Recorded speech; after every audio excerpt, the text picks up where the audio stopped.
morning, everyone. I have decided that I'm gonna at 1 minute to 10 o'clock. I'm going to put up a picture or something so everybody has time to log in. I noted that when I was looking at the last one with my adorable little granddaughter who wanted to do it again today, but she's not here, that there's a delay in the beginning. So we have, I want to say this is Barbara has set up, Barbara Black, in the forum, a place for the basket quilts. And I see that some of you are starting to post your little baskets that you're doing, and that makes me very happy. And I didn't grab any images or anything yet, but one person I said, hey, that's my fabric line, some of my stuff in that. So that really made me happy. So what else is making me super happy, it takes so little these days, is John bought me a new little document camera right here. We're hoping this is a game changer, because when I am sewing on my sewing machine, I'm working around my big phone and everything. I can move this around easily and get what you need to see to you. So that makes me very, very happy. Some of you are new to this whole experience, and I want to explain something. When you ask, like, exactly how much fabric do I need, I can't tell you, because my goal as a teacher is to give you skills, give you tools that will help you do your own thing. And that's what happened in the cave class. Oh, I better turn that down a little bit. So what I am working from, what the non-negotiable is, this book, all right? We used it for the cave class, and we're getting the baskets out of this. I can't just give you everything out of here, because that would be a gross copyright infringement. When I went last night to look to see if we have books, I think we might not, but we do have a digital download that's even less expensive than the book itself. So take advantage of that. And the beauty of a digital download is that you can then just print out a paper. In fact, my friend Robin is printing it out on kind of a heavier paper, and then she's making all her notes on it and all that good stuff. So yay. The other thing is we still do have some of the Sweet 16s by Edyta available. They're absolutely beautiful. I have to return this one to the store, so somebody's gonna get this one that I've been lusting over here. So that is at thequiltshow.com. These lessons are available anytime, because I know some of you have gone back to work. You just go to the main page at thequiltshow.com, scroll down to the playlist, and there they are. So you don't have to be here right this second, all right? So what I want to do is look at quilts first, and then go to the next thing. I've gotten some questions about half square triangles, how to trim, what to cut at, how to work this mat. And with my new camera, I can show you this stuff. So I am really super excited. This morning, I think it was last weekend, Elizabeth sent me this quilt of hers, which is beautiful. Unfortunately, I can't make it bigger because it'll pixelate out, but I love your color wash. And honestly, that's a very unusual border that you have going on, Elizabeth. I just wish I could see better what was going on. But the other thing that struck me was, okay, this is being taken picture in front of a picnic table with something on the side of it on the bottom right, but it matches the quilt, and I just absolutely adored that. Here is Rebecca's. I think this is fabulous. And Rebecca, I believe it's sideways, and the reason I know it's sideways is because the basket and maple leaf and all that are on their side. I can't figure out in this program how to twirl it. So I did come up with a option for you, is to turn your head 45 degrees and look at it. But again, I will say good design is good design. I super love the blue square on point in the middle that's just by value. And then you turned the direction of the outside triangles exactly opposite how I did it, and I think I kind of adore it. To have those squares on point, I think that's fabulous. So congratulations. Bonnie, yay! You kind of have a set that's equal to Elizabeth's, and she did her straight line quilting and it worked out. And by the set like Elizabeth's, I mean, you've got that really dynamic square on point. I especially like how it tips into the border. So it's kind of like it's laying on top of the background. Very, very stunning. Again, I am learning from you guys.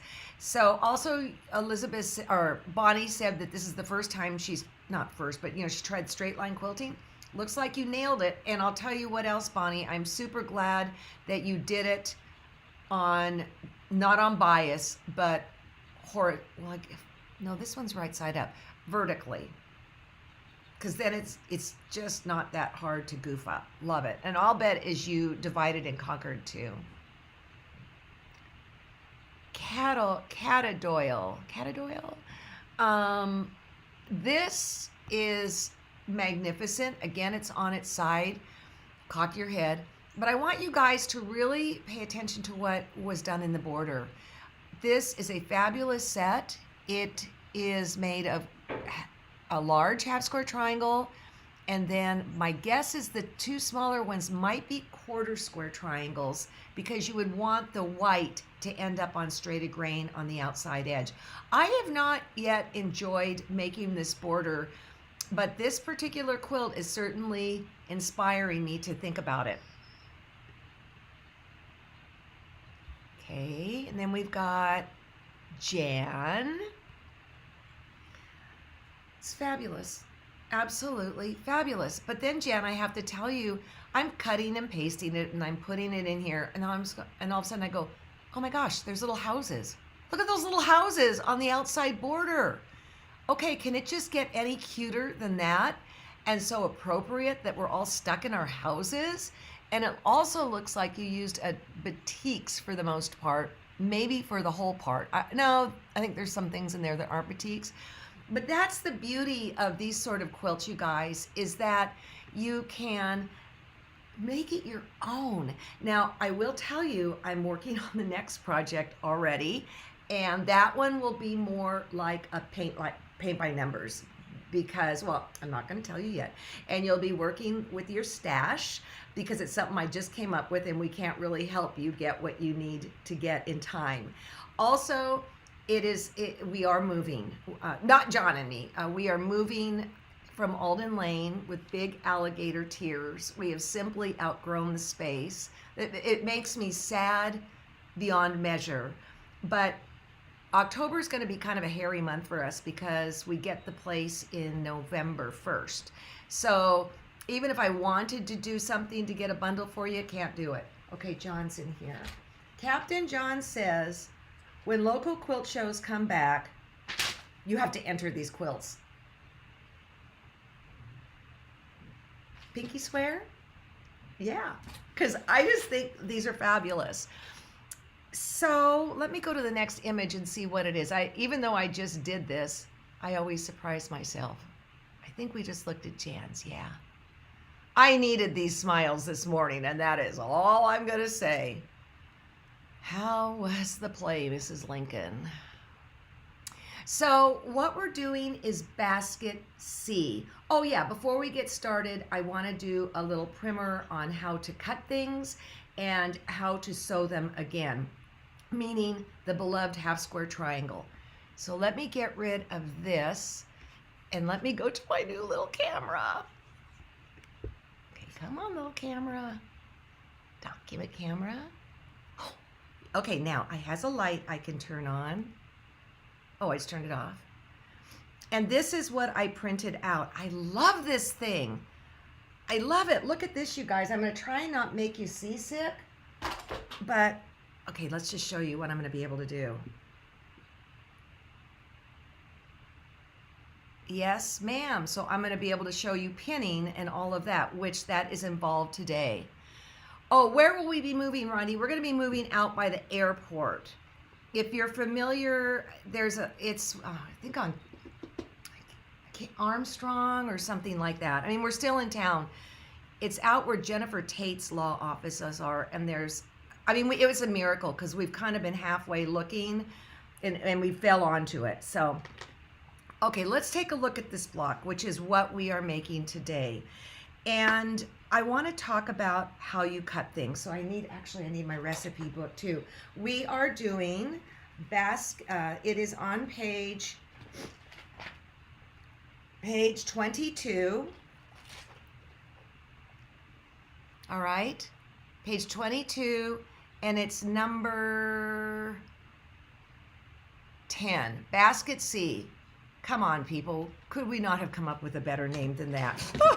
So let's go look at our basket C, and let's look at number A, which is right here. Okay, that's a square, so we don't have to do any finagling with that, all right? Now, these are half square triangles, and these are half square triangles that are going to be sewn to each other. These are supposed to be cut at 2 3/8. That's what it says in the book.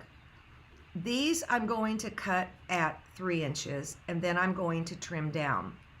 So this will be 3, this will be 3, 3, 3, 3, 3, 3, 3. Now in here, this will be 3, and this will be 3, but these two you want to stay at 2 3/8 because it's not being sewn to its partner. Does that make sense, you guys? Then this one down here, B, this is going to be cut true to size, 2 3/8, 2 3/8. Now, I'm hoping I can explain this. I got a question from somebody, and it was, okay, so let's say we're doing, wait a minute, not 2 3/8. Oh my gosh, I just almost screwed you guys over. 2 1/2, 2 1/2, 2 1/2. Get rid of that 3. Take the eraser. Surprised one of you didn't catch me on that. Maybe you did. I'm not paying attention. 2 1/2. All right. Let's go over to this half square triangle or squares that I have cut at 3.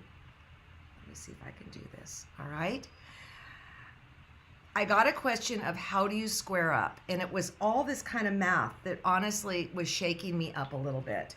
So this one is going to finish, this one I've cut at 2 7/8, and I've added an 1/8 to it, all right? So the first question was, again, how do I use this mat?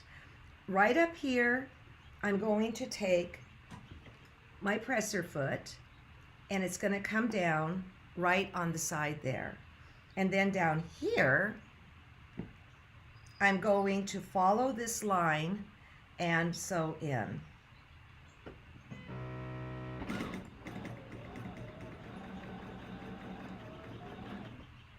Get this back up. I don't want to make you seasick. That is a fear of mine. So then somebody said, okay, I get how to do one side, but then how do you do the other side without marking it?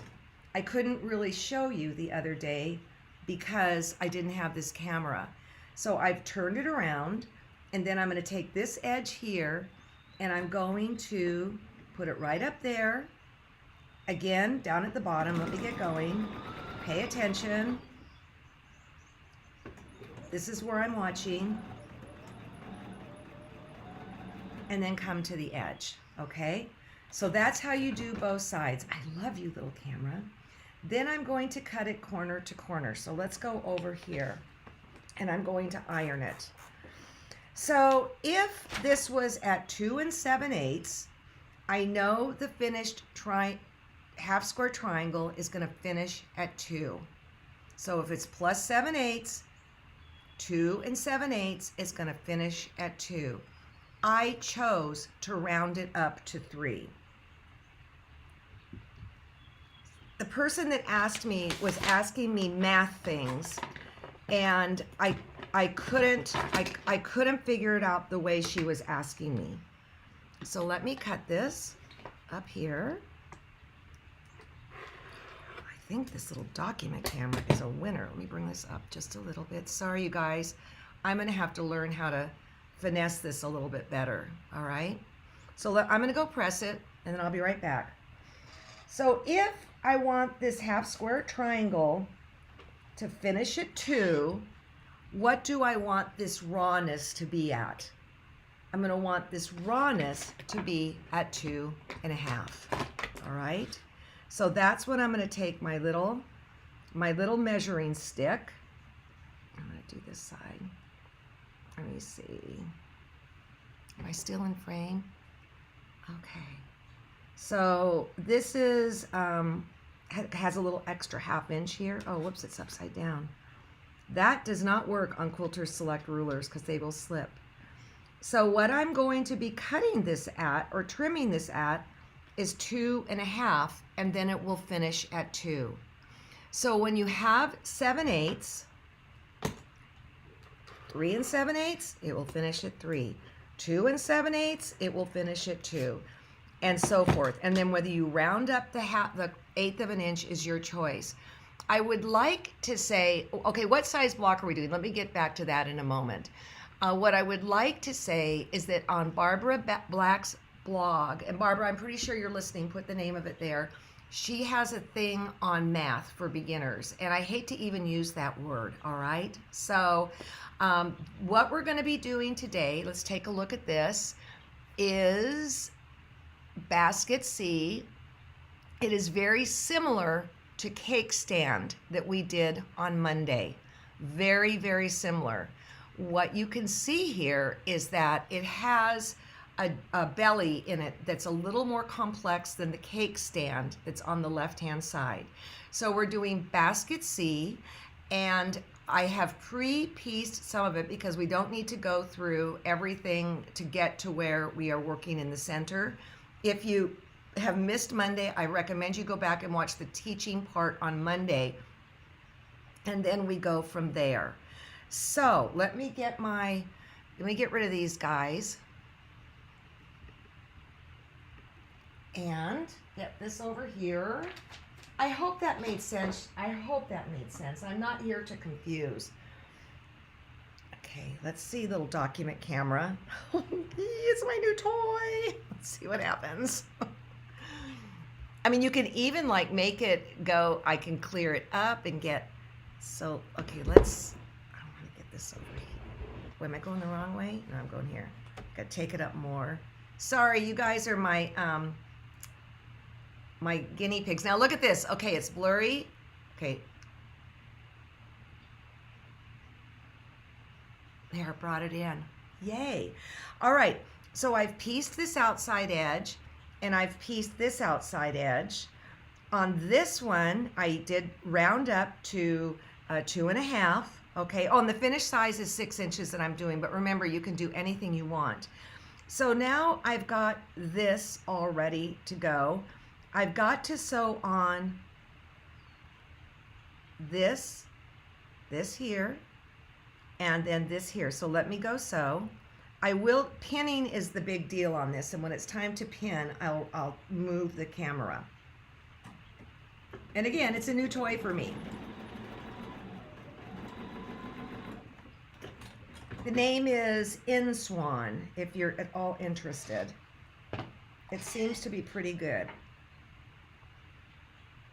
So here I've sewn this on, right? This is an exposed bias right here, right where my finger is. You want to be ever so careful with your ironing. In other words, don't even let your iron touch it. So I'm going to come up and I'm going to come off. At this point, I do not have steam. I mean, I can already see it's buckling a little bit. You just got to be so tender with it. So here's this. Looks like it doesn't fit, but it does. Line that up, and then we will sew here. All right, I'll be right back. I hope John is asking for questions, or looking for questions. And somebody put somewhere, I don't even know where, that they're just making a couple of each, and then they'll go back and fill in with what they want. Okay. With more, the blocks they fall in love with. See how it's not even touching that? There you go. I will cut off the bunny ears now. because it is all aligning beautifully. So now this goes to this. Okay, let's just say it works, but let's just say, for example, that this was somehow a little bit goofy. This is the one that's telling me the truth, all right? So whenever something has been pieced and it's goofy, I look to the truth teller, and assuming I have cut it right. Again, I'm just going to put a little bit of glue stick. This is the Quilter's Select Fabric Glue Stick. I don't need to pin yet, but oh my gosh, look at that. It works. And then oh, it looks like it's a little bit, it slipped a little bit there. I did not get enough slop in there. Slop, that's what I call my glue stick. And Bernie and Shelley's glue works great too, okay? So now what I'm going to do is when I sew this, let me see if I hold it up if we can get a better picture. No, we turn the light off.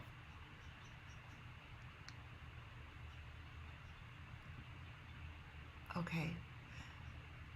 You can barely see, but right here, I've got a line going here, and I have a line going here.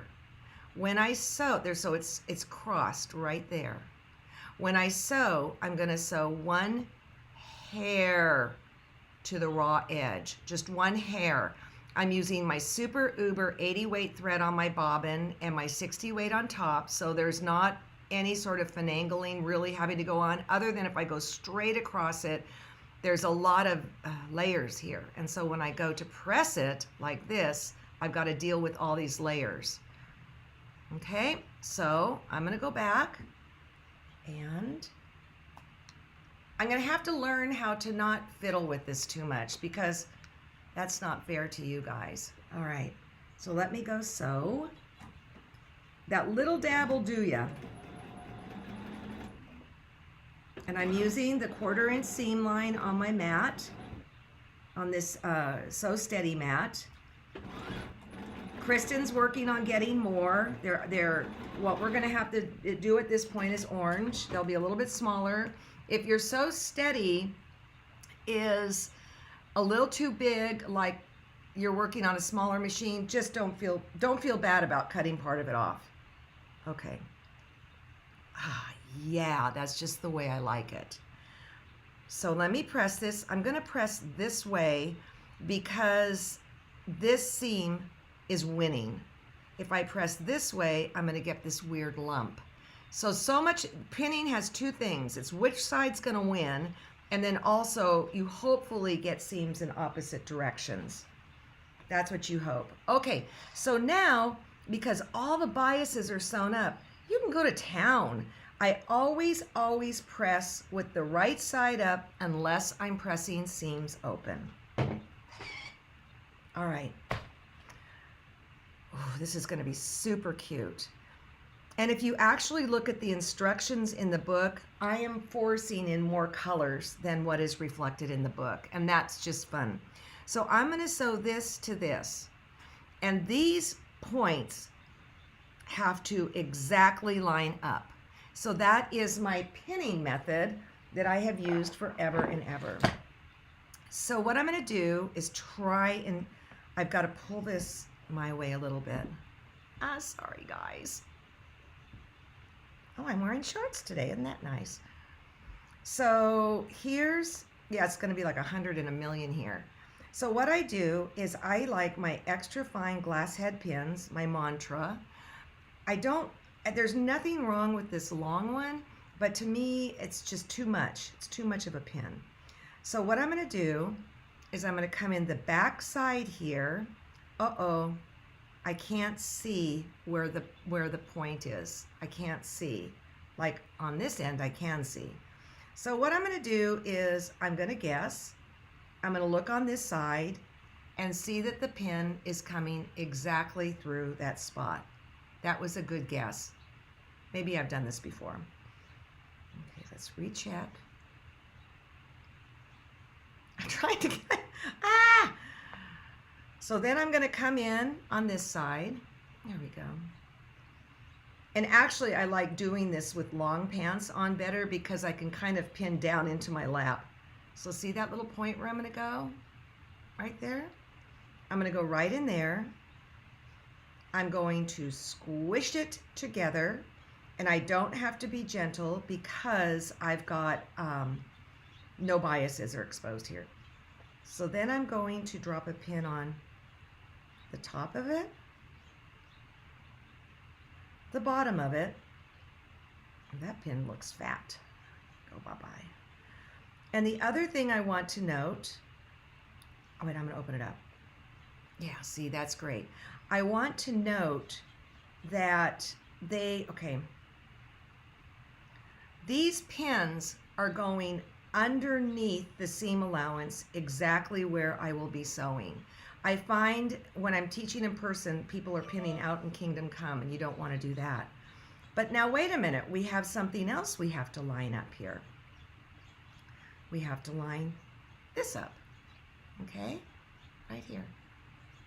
So in that case, I'm going to take a pin and drop it a 1/16 of an inch before that line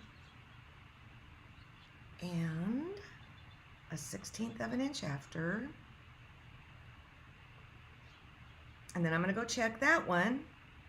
Yeah, that looks pretty good. So I've got this pinned, and up here, if I want, there's nothing to match up, I can just do a little bit of glue stick. And now I'm going to move my camera, and you're going to watch how I do this.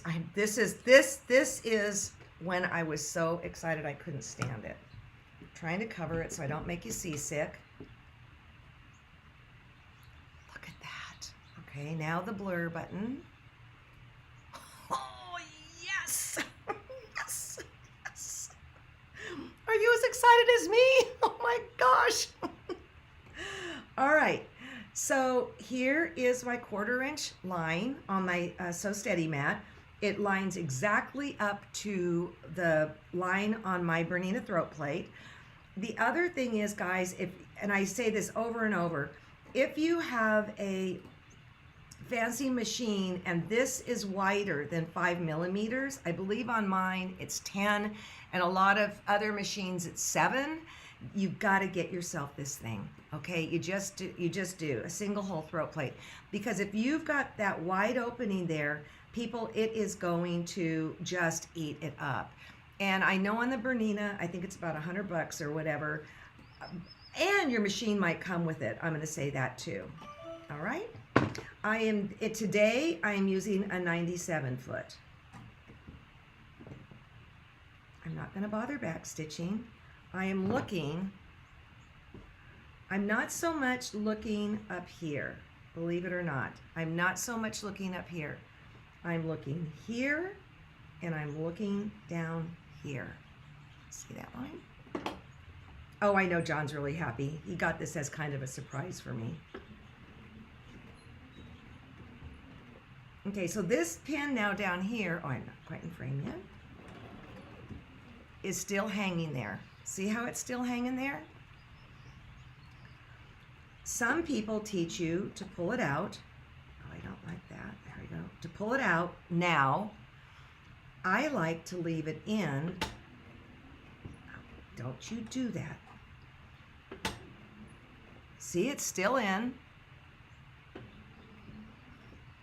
Okay, right now, the needle would be going down exactly where this pin is. So I'm going to take it out. I can literally see the hole. I'm going to go right in that hole. You're not supposed to sew over pins. But I'm telling you, I'm going so slow. And I'm not saying you should do it. I'm just saying don't. That's not fair, is it? So, take out the pins. Now it's the moment of truth.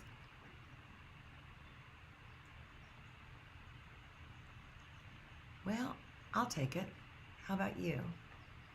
How about you? Okay, now as far as pressing goes, let me go back over here, cover this up. I learned that from Justin at Super Seminars. You cover it up so you don't all get seasick. Look at this. I got this little, oh, God. I think in this case, I would press, actually this way, so that I can see that seam where it's been sewn. So again, I'm going to press on the top, not on the bottom. And it's not on the bottom, not on the bad side, no, not on this side, because you've got a 50% chance of pressing a tuck in. So I'm going to go like that. And again, all my biases are sewn up. So I can just press like a mad person. Oh, it looks like I missed a little bit. But see, that wouldn't be a big deal. I could just go take another tuck. I did miss like a little bit, but we're just going to ignore that. Okay, so then what you're going to do is you're going to sew this to this. We're back to like what we did the other day. And it looks like this is a little bit short on here. So I will just line up these lines, give it a little tug, pin it, and there you go. And then I will sew here, line up the outside edge. Here, line up the outside edge, and then flop this on. If you're concerned about how to do this in construction, then what you're going to do is go watch Monday's lesson. Okay, John has brought in some. So John, come here, if you don't mind. He minds. Can I use any glue stick? Does the glue have to wash out? I would use a glue stick that is meant for fabric. I would not use something like an. Did it work for you on your end? Did you think this worked okay? I'm mainly answering questions. Oh, he's doing questions. Okay. The thing about these fabric glue sticks, and yes, there are other brands on the market, that is true. They do wash out. And the difference between like using an Elmer's or something like that, or like the kind you give kids in school, is it doesn't dry as fast as these. These dry really fast. So I would, I know it's kind of, I don't want to go use Elmer's glue. And I used to go to Target and stock up on them. They don't compare, okay? Let's see. What is the definition of pressing and ironing? Okay, let's do a reenactment here. I'll tell you, ironing is scrubbing, all right? Pressing is you're pressing it to move seams from one side to another. Again, when it is all sewn up, when all the biases are sewn up, I don't care what you do, but when you've got pieces with exposed biases, like this footing here, if you press, you're going to stretch it and it's going to not be lovely. What presser foot are you using on the Bernina? In this case, okay, this has a dual feed. I'm using the 97D. I was a 37 person like there was no tomorrow, but the 97 has a little bit of extra on the left-hand side and it helps grab in the fabric better. So I was resistant to it at first, and now I love it. Let's see, agreed about the difference between Elmer's glue stick and the likes versus mine. Yeah, just don't do the Elmer's glue. He's got more questions coming. And I'm missing questions. All right, do you upsize the C triangles for the belly? Let's go back to my document camera. A monster. You have a monster. All right. I would great question. Thank you. I talked about it in the beginning, but I want to reiterate it because I don't know how clear I was. I upsized for these outside ones. I upsized an 1/8 for these. These I cut exactly correctly. I upsize when they are sewn to an exact same shape. So down here, even though this is the same size of this, again, I did not upsize this one, all right? if it's up and down, why can't you press, if it's only up and down, why can't you press the bias? I just don't do it. Because first of all, I don't know the ironing surface. Just don't do it. My ironing surface is really, really firm, but there's still a little bit of a push to it. And I think when people get super casual, if they don't respect the bias, they're going to get sloppy sometimes, and it's just not good, you guys. So just really dial into that. That's one of the things when I teach. Well, I'm getting maniacal about it here. I'm maniacal about it just because people are just so not careful. And then let's just say you're on an ironing board that's got the cushion in it, and then that pushes down on the bias and stretches it and all that good stuff. What happened? Cannot see the show. John will answer that. I don't know what happened. Maybe Facebook. We've been having some problems with YouTube, okay? And so John he's the guy behind the curtain trying to figure out what the heck is going on with YouTube. So it will all be recorded, and it is all recorded. So it can ruffle and grow, and then it won't fit. Yes, that's the bias. It grows. It has a life of its own. So my assignment for you today is to go ahead and make this block. You can make it in 6 inches. You can make it in 8 inches. You can make it in 12 inches. I don't care.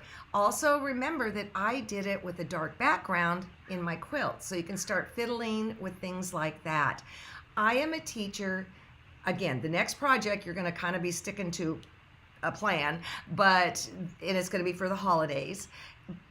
But I'm a teacher that if we're doing something like this is your chance to grow and experiment and try new things.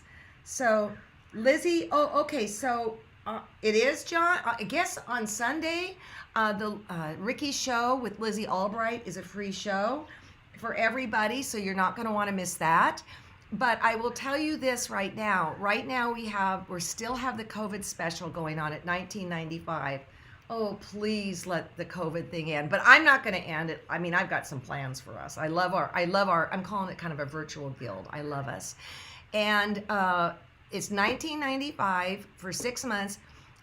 We've been into this mess for 6 months, right? Right? And so some of you are coming due. Take advantage of this. And you might say, hey, man, I liked what I have seen in the shows. Get the 1 year. What's that? $39. You know, take advantage of that. The prices are still down. We have a lot of exciting things coming up very, very soon. And I feel like I'm a ringmaster going like this, and we all are. And we're doing it for you guys because we want you to grow, connect, and get educated. Actually, that's my mission statement. So anyways, yeah, Jim, Cancula. Woo! I got to do that. Woohoo! You better come to my next retreat. Okay, you guys, let's just go sew. Have a great one. And Jim, thanks for the smile. I needed it.